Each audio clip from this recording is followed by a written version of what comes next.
नमस्कार साथियों, मैं देवेश शुक्ला आप सभी साथियों का स्वागत करता हूं एक बार फिर से आपके अपने YouTube प्लेटफॉर्म आरकेपी स्टडी प्लस पर, जहां पर कि हम और आप मिलकर के उत्तर प्रदेश विशेष के बारे में पढ़ रहे हैं। और आज हमारा जो है एक नया टॉपिक आया है। और वो नया टॉपिक क्या है कि उत्तर प्रदेश की नदियां, उत्तर प्रदेश की झीलें, उत्तर प्रदेश में सिंचाई के साधन, ये सब, इन सब के बारे में और भूगर्भ जल, इन सब चीजों के बारे में हम आज अपने इस नए टॉपिक में जानेंगे। कौन सी नदियां बहती हैं उत्तर प्रदेश में, कहाँ से बहती हैं, कहाँ से प्रवेश करती हैं, ये सारे जो पॉइंट है, इन पे प्रश्न जो है हमारे एग्जाम्स में आते हैं। और जो एग्जाम्स में प्रश्न आते हैं वो हमारे स्कोर को बूस्ट करने के लिए बहुत महत्वपूर्ण है, क्योंकि जिस तरह से कंपटीशन है उसके उसका जो लेवल है, इसे आप जानते हैं कि एक क्वेश्चन गलत होना यानी कि आप जो है हजारों दसों हजार बच्चों से पीछे हो जाते हैं। वो कहावत है ना कि नजर हटी और दुर्घटना घटी। तो आप ना नजर हटाइए और ना अपने साथ दुर्घटना घटाइए और मेहनत से पढ़िए।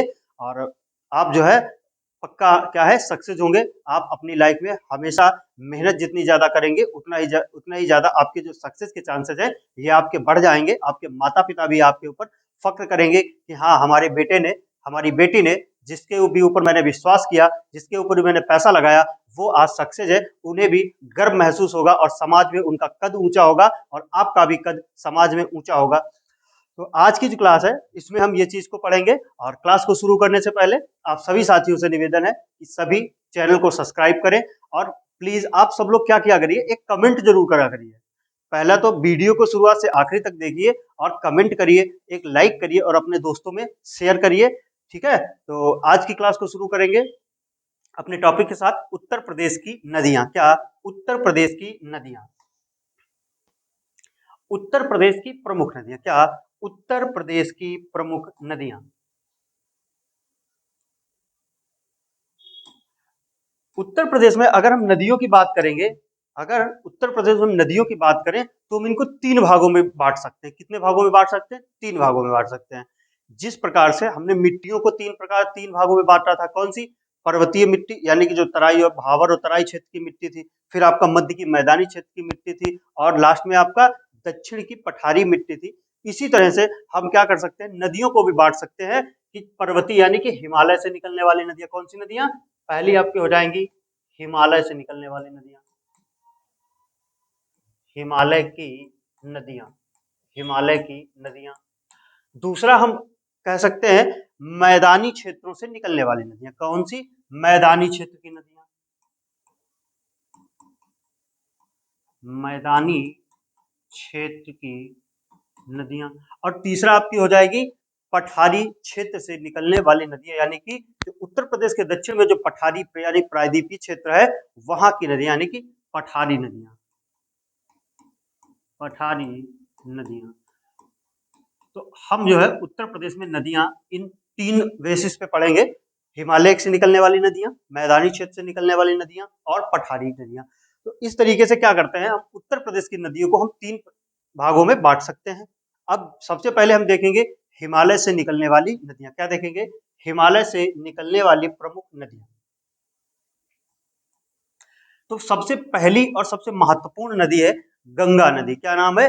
गंगा नदी। आप सबको पता होगा गंगा नदी जो है ये हिंदुओं की एक क्या है, धार्मिक नदी कहलाती है। धार्मिक नदी है, क्या है, हिंदुओं की पवित्र धार्मिक नदी है। जो गंगा नदी है वो हिंदुओं की क्या है, पवित्र और धार्मिक नदी है। क्योंकि हम क्या करते हैं, हिंदू लोग जो है वो क्या करते हैं, अमावस्या को, पूर्णिमा को गंगा नदी में क्या है, स्नान करने जाते हैं, इस उद्देश्य से कि हमारे क्या है, पाप धुल जाएंगे। और गंगा नदी क्या है, खुद पाप धोते धोते गंदी हो जाएगी। तो इसका मतलब यह है कि जो गंगा नदी है वो बहुत ही पवित्र नदी है हिंदुओं के परिदृश्य से। और ये क्या है, उत्तर भारत की सबसे प्रमुख नदी है। क्या? उत्तर भारत की सबसे प्रमुख नदी। अगर प्रश्न आपसे पूछे कि उत्तर भारत की सबसे प्रमुख नदी कौन सी है, आपको ऑप्शन दे दे गंगा, यमुना, गोमती, राप्ती, तो आपको क्या बताना है कि जो गंगा नदी है वो उत्तर भारत की सबसे प्रमुख नदी है और हिंदुओं की पवित्र धार्मिक नदी भी है। अच्छा, अब जो गंगा नदी है इसको हम कुछ दूसरे कई और नामों से जाने, जैसे आपका सुरसरी हो गया, भागीरथी हो गया, और क्या हो गया आपका, सुरसरी, भागीरथी, पद्मा और देव नदी या फिर जानवी। क्या? जानवी। ये सारे नाम भी किसके हैं, आपके गंगा नदी के ही नाम है। क्या? जानवी, जेब नदी, पद्मा और भागीरथी और क्या, सुरसरी। अगर आपसे नदी गंगा के पर्यायवाची भी पूछ लेता है तो ये आपके पर्यायवाची भी कहलाएंगे, सुरसरी, भागीरथी, पद्मा, देव नदी या फिर जाह्नवी। तो ये बात भी आपको याद रखनी है। अब देखिए गंगा नदी का उद्गम स्थल, गंगा नदी का उद्गम स्थल ये कहाँ पे है?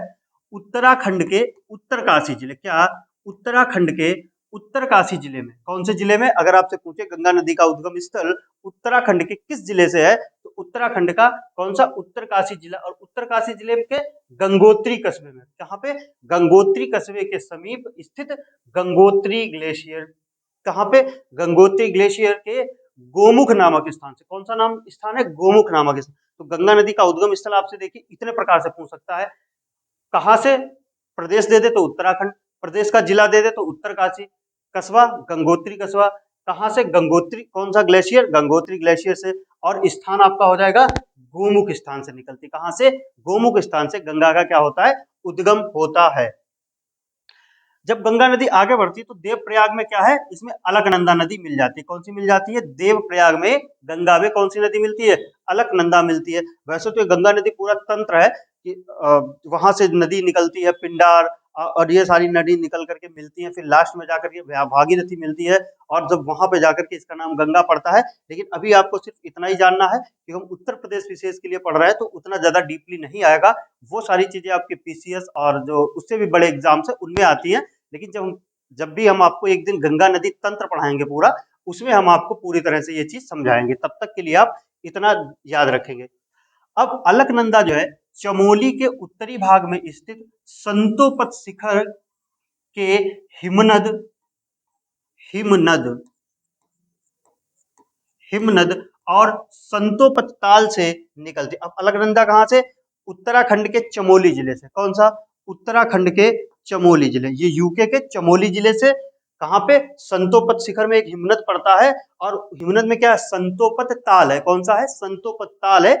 वहां से आपकी क्या है? अलकनंदा नदी निकलती है। अब बात आती है कि उत्तर प्रदेश में गंगा नदी किस जिले से प्रवेश करती है। ये प्रश्न आपका जो है एग्जामिनर का बहुत ही फेवरेट प्रश्न है, और कई बार आपके एग्जाम्स में आया हुआ है कि उत्तर प्रदेश राज्य में गंगा नदी किस जिले के किस जिले से प्रवेश करती है। तो किस जिले से आपका प्रवेश करती है? बिजनौर जिले से। कहां से? बिजनौर जिले से प्रवेश करती है।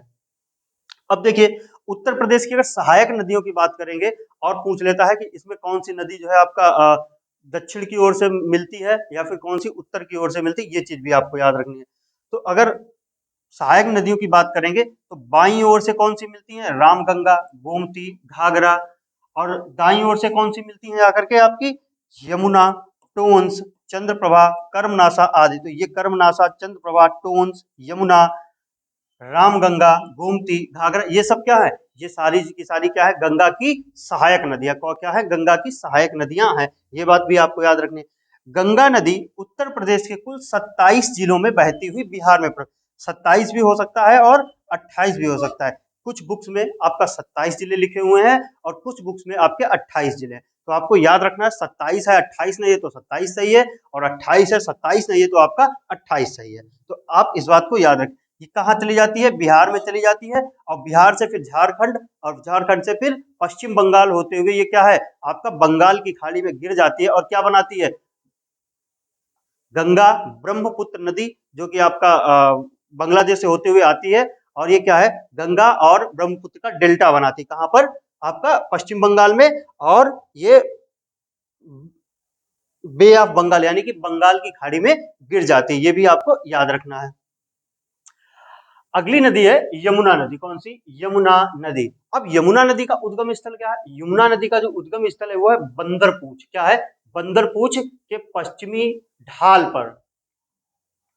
पर स्थित यमुनोत्री हिमनद। कहाँ पे? अगर पूछे उद्गम स्थल बंदरपूछ या फिर यमुनोत्री हिमनद, कहाँ पे? गंगा जो यमुना नदी का उद्गम है वो बंदरपूछ के पश्चिमी ढाल पर स्थित यमुनोत्री हिमनद से होता है। ये भी कहाँ पे है? ये भी आपका यूके यानी कि उत्तराखंड में है। यूके का मतलब आप ब्रिटिश वाला नहीं समझिएगा, यूके का मतलब होता है उत्तराखंड। अगला है मैदान में आने से पूर्व इसमें टोन्स, गिरी तथा आसन नदियां मिलती हैं। यानी कि जब ये पहाड़ों से उतर रही होती है यमुना नदी, इसी बीच में पहाड़ों में इनमें कौन सी नदियां मिल जाती है? टोन्स, गिरी और आसन नदियां मिल जाती हैं जब ये प्लेन में आती है उससे पहले। अब इसका प्रवेश उत्तर प्रदेश में किस जिले से है? तो यमुना नदी का प्रवेश उत्तर प्रदेश के सहारनपुर जिले से, कहां से है? सहारनपुर जिले से यमुना नदी उत्तर प्रदेश राज्य में प्रवेश करती है। इसकी अगर सहायक नदियों की बात करेंगे यमुना की, तो हो जाती है हिंडन, चंबल, सिंध, पैलानी, भुजहा, केन आदि। केन, भुजहा, पैलानी, सिंध, चंबल, हिंडन, ये सब क्या है आपकी यमुना नदी की सहायक नदियां। क्या है? यमुना नदी की सहायक नदियां हैं। यह नदी प्रदेश के कुल 20 जिलों से होकर बहती। कितने जिलों से होकर के बहती है? 20 जिलों से होकर के बहती है। और यह नदी जो है गंगा में मिल जाती है आकर के। कहाँ पे? गंगा में मिलती है। कहाँ पे? गंगा में मिल जाती है आकर के। कहाँ पे? प्रयागराज में, यानी कि संगम पे। संगम किसका होता है? गंगा, यमुना और सरस्वती का। जो सरस्वती नदी है वो अब विलुप्त हो चुकी है, तो गंगा और यमुना नदी का आपस में मिलन कहाँ होता है? यमुना नदी प्रयागराज में आकर के क्या है? गंगा से मिल जाती है। यह बात आपको याद रखनी है। अगली है हमारी रामगंगा नदी। कौन सी? रामगंगा नदी। इस नदी का उद्गम स्थल पौड़ी जिले, ये भी कहाँ? ये भी है आपका उत्तराखंड में। पौड़ी जिले के दूधा टोली पर्वत से। कहाँ से? ये आपको याद रखना, दूधा टोली पर्वत से होता है। जो रामगंगा नदी है इसका उद्गम जो है आपका पौड़ी जिले के दूधा टोली पर्वत से होता है। ये आपको याद रखना है। अब ये नदी जो कन्नौज के पास आकर गंगा नदी से मिल जाती है। यमुना नदी आपका प्रयागराज में गंगा नदी से मिलती है, और जो आपकी रामगंगा नदी है ये आपका कन्नौज के पास आकर के कहां से किससे मिल जाती है? आपके गंगा नदी। और यह नदी भी आपकी जो है बिजनौर जिले से उत्तर प्रदेश में प्रवेश करती है। बिजनौर जिले से यूपी में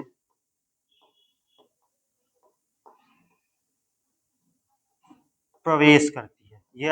ये बात भी आपको याद रखनी है कि जो रामगंगा नदी है ये भी आपका बिजनौर जिले से उत्तर प्रदेश में प्रवेश करती है। गंगा नदी और यमुना नदी बिजनौर जिले से, यमुना आपकी सहारनपुर से। ये आपको याद रखना है, आपसे इस पे प्रश्न पूछा जाता है। अगली नदी है हमारी शारदा नदी। कौन सी? शारदा नदी। इसे काली नदी भी क्या कहा है? इसका जो दूसरा नाम है क्या है? काली नदी। कौन सी? काली नदी। अब काली नदी का मतलब ये नहीं है कि इसका जल काला है तो इसका नाम काली नदी, ऐसा नहीं है। इसका नाम ही है काली नदी। क्या? काली नदी। इस नदी का उद्गम स्थल कहाँ से? उत्तराखंड के पिथौरागढ़ जिले से। कौन से? उत्तराखंड के पिथौरागढ़ जिले में स्थित काला पानी नामक स्थान से। एक स्थान है जिसका नाम है काला पानी। क्या नाम है? काला पानी एक नाम है, इसीलिए इसे क्या है? काली नदी भी कहते हैं।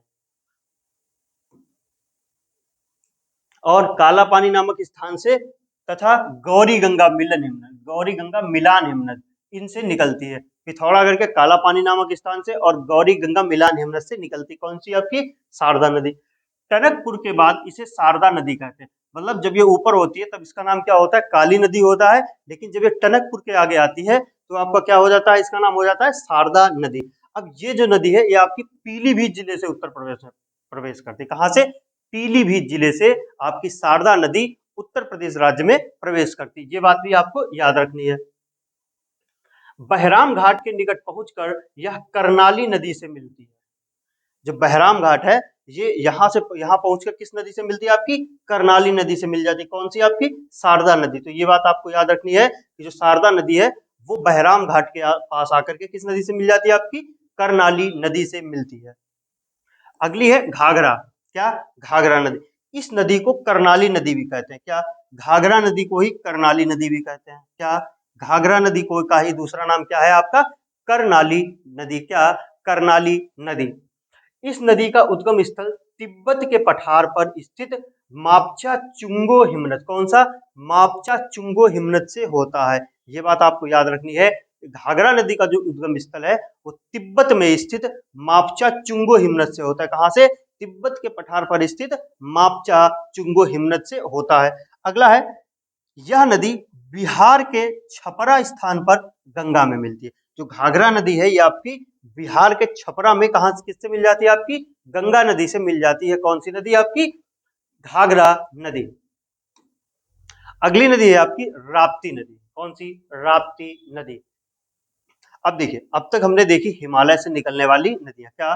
हिमालय से निकलने वाली नदियां। अब यहां से हम आप देखेंगे मैदानी क्षेत्र से निकलने वाले। तो गोमती नदी कहां से निकलती है? मैदानी क्षेत्र की नदी।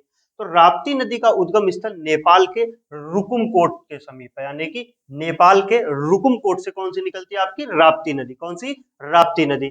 गोरखपुर राप्ती नदी के तट पर है। ये आपका प्रश्न जो है बहुत ही इंपॉर्टेंट है कि गोरखपुर जो जिला है, जो गोरखपुर जो शहर है, वो आपका कहाँ स्थित है, राप्ती नदी के तट पर स्थित है। जिस तरह से गोमती नदी के तट पर कौन सा क्या स्थित है, लखनऊ स्थित है। क्या स्थित है, लखनऊ।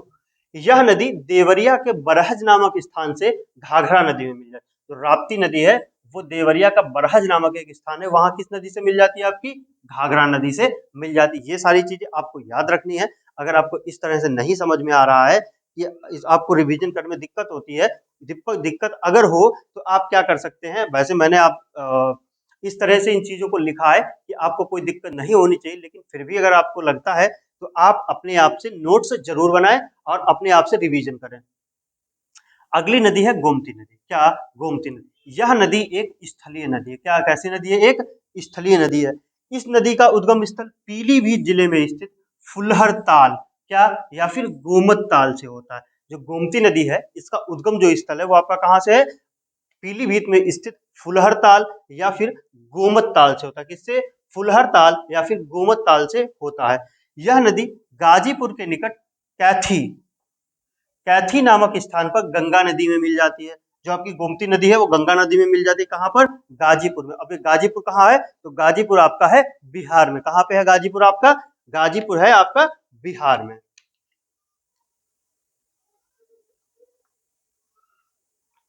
अगली नदी है हमारी गंडक नदी। कौन सी, गंडक नदी।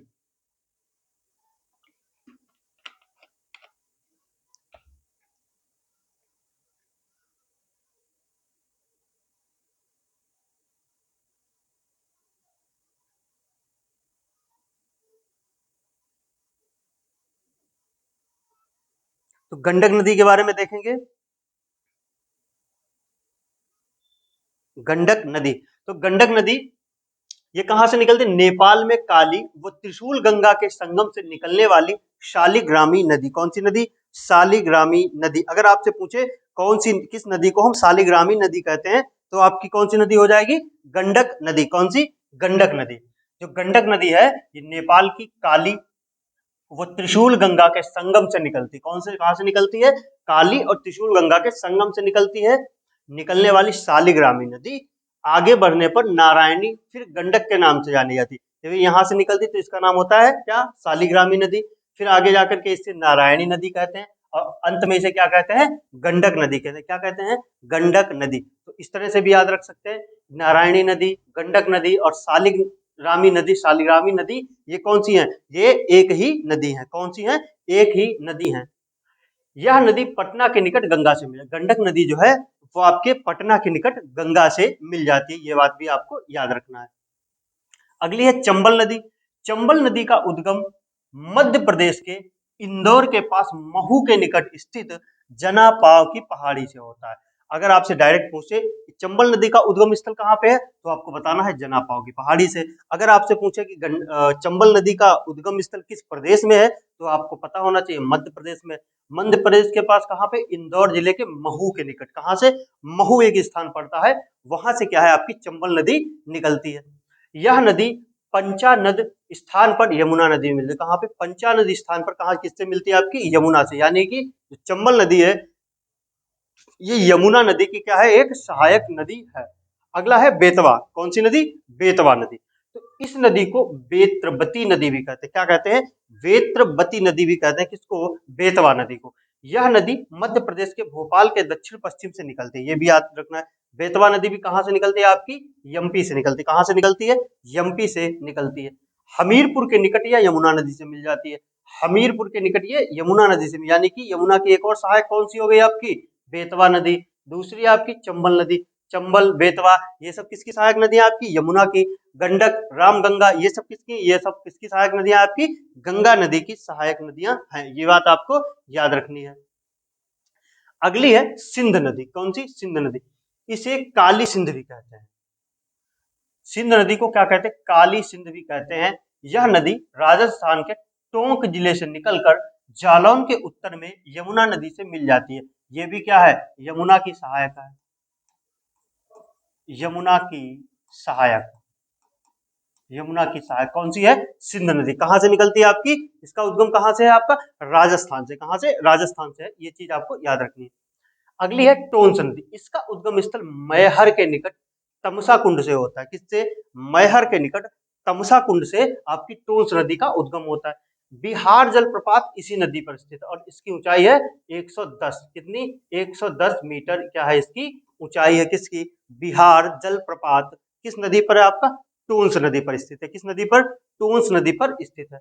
यह नदी सिरसा के पास गंगा में मिल जाती है। अब टोंस नदी है, ये भी आपकी गंगा की सहायक है। कहां पे मिलती है गंगा से? ये सिरसा के पास। कहां पे? सिरसा के पास गंगा नदी में मिल जाती है। ये चीज आपको याद रखनी है।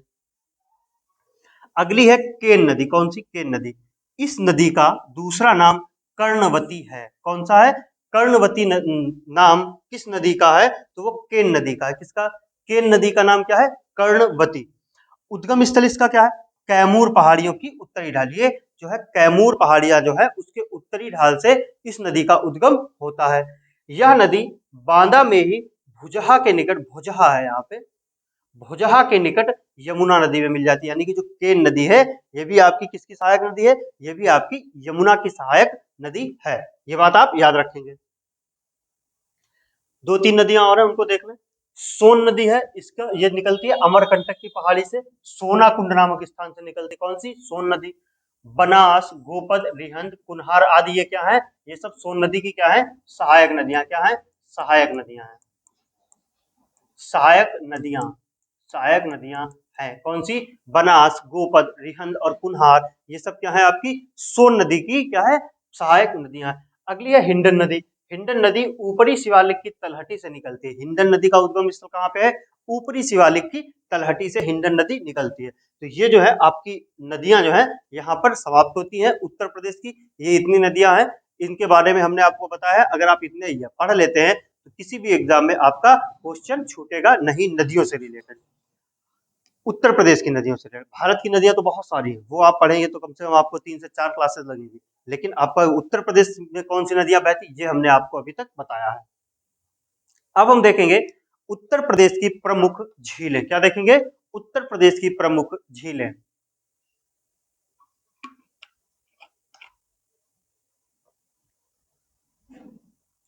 उत्तर प्रदेश की प्रमुख झीलें।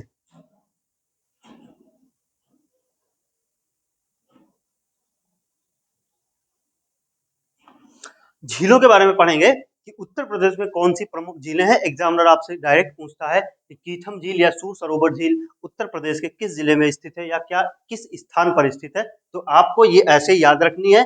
आपको कितनी, एक पेज ये हो गया आपका, और ये इतनी झीलें हैं, 3 3 6 7 3 10 और 3 13 और 3 16 झीलें। ये आपको याद रखनी है। इन्हीं में से आपके एग्जाम में एक झील पूछी जाएगी और आपको सही जवाब आना चाहिए।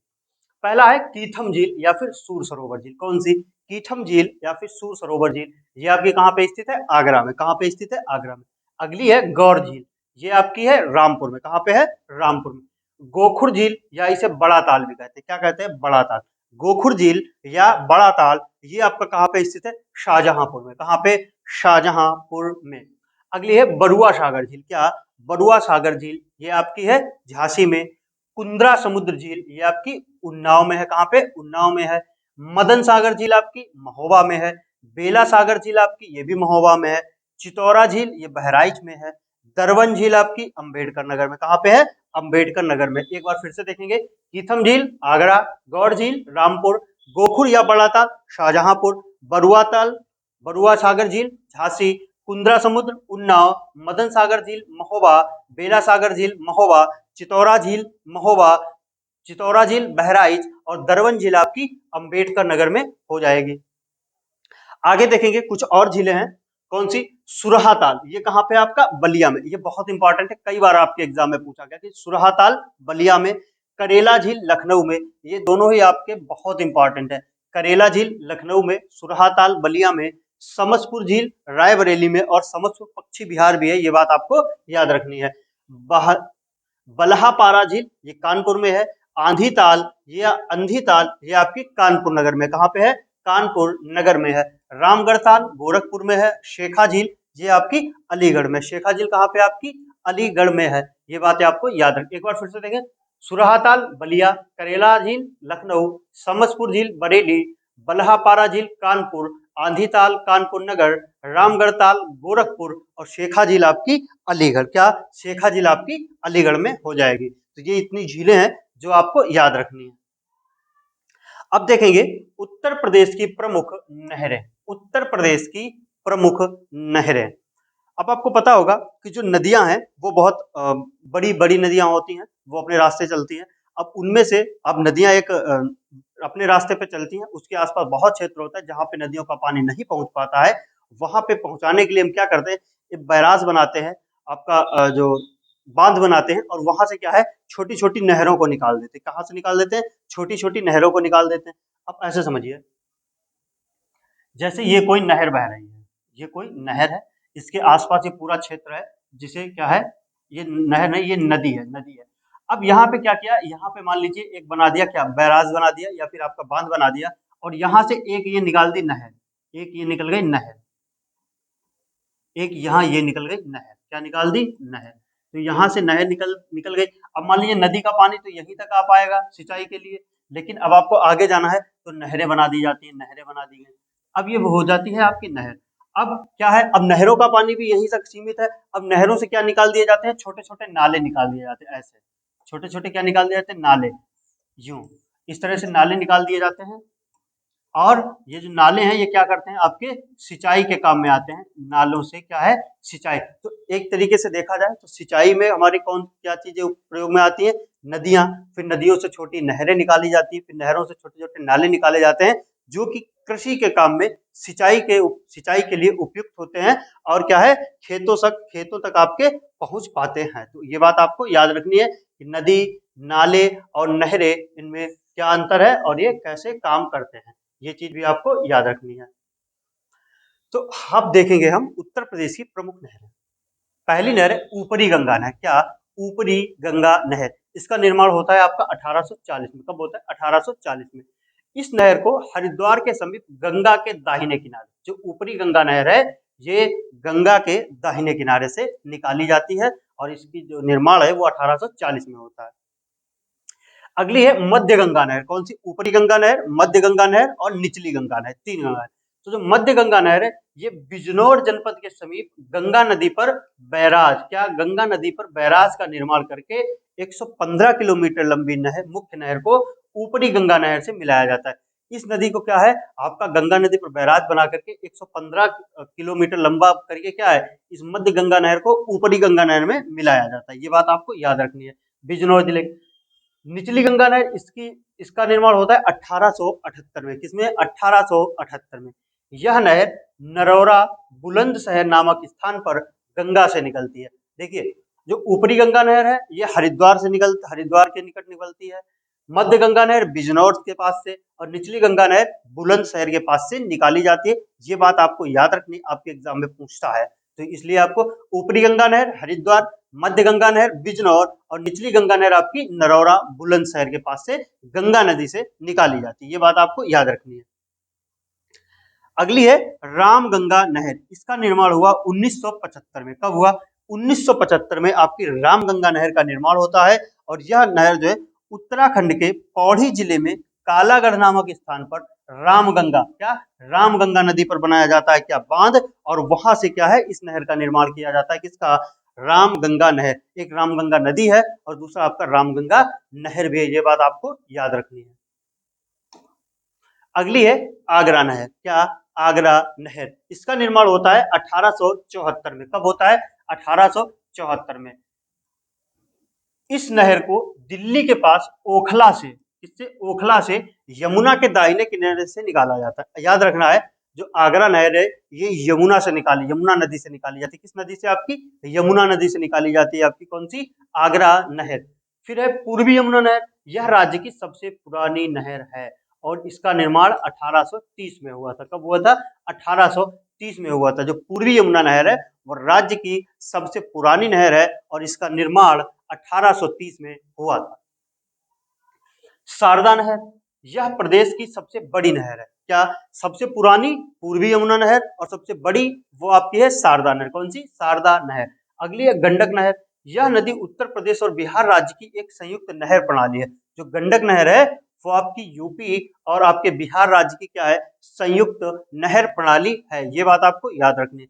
सरयू नहर बहराइच जिले की नानपारा तहसील में कतरनिया घाट, कहाँ से, कतरनिया घाट के निकट घाघरा नदी पर एक बैराज बना करके इस नहर को निकाला जाता है। किसको, सरयू नहर को। किसको, सरयू नहर को आपका कतरनिया घाट के निकट घाघरा नदी पर बैराज बना करके किस नहर को निकाला जाता है, आपकी घाघरा नहर को निकाला जाता है। ये बात आप याद रखेंगे। अब देखते हैं बहुउद्देशीय परियोजनाएं। बहुउद्देशीय परियोजनाओं को हम देखेंगे।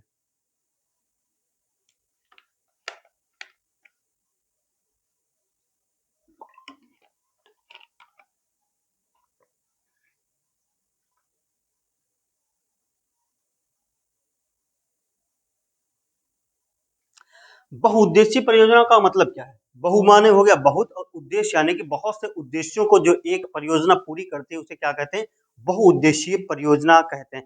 अब कहोगे सर आप ये बहुउद्देशीय कैसे, जैसे मान लीजिए एक नदी है, इस पर हमने बना दिया बांध।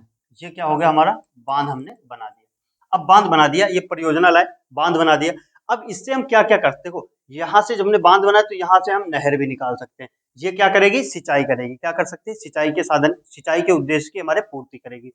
यहीं पे हमने क्या किया, इसी डैम पे हमने क्या किया, बिजली उत्पादन कर दिया। क्या, बिजली उत्पादन कर दिया। तो इससे हमें क्या मिला, हमें बिजली उत्पादित हो गई। काम एक ही हुआ है लेकिन परियोजना एक ही, लेकिन उससे क्या हुआ, सिंचाई हुई, बिजली बनी, और क्या हुआ, बाढ़ को नियंत्रित किया गया। जैसे मान लीजिए यहाँ से पानी जा रहा झड़झड़ा के कहीं जा रहा है, और वहां पे बस्तियां हैं तो बस्तियों में नुकसान होता है, तो बांध बना के क्या है, पानी को रोक दिया जाता है, पीछे जलाशय बना दिया जाता है, और क्या इसको रोक दिया जाता है। तो उससे हम क्या कर सकते हैं, बाढ़ के पानी को नियंत्रित कर सकते हैं। तो इससे क्या हो गई, कई सारे उद्देश्य पूरे हुए, बिजली बनाना, सिंचाई, आपका बाढ़ कंट्रोल करना। तो इसीलिए इसे क्या कहते हैं हम, बहुउद्देशीय परियोजना कहते हैं। क्या कहते हैं, बहुउद्देशीय परियोजना कहते हैं। तो कुछ बहुउद्देशीय परियोजना है, इनके बारे में देखेंगे। पहली है रिहंद घाटी परियोजना। क्या, रिहंद घाटी परियोजना।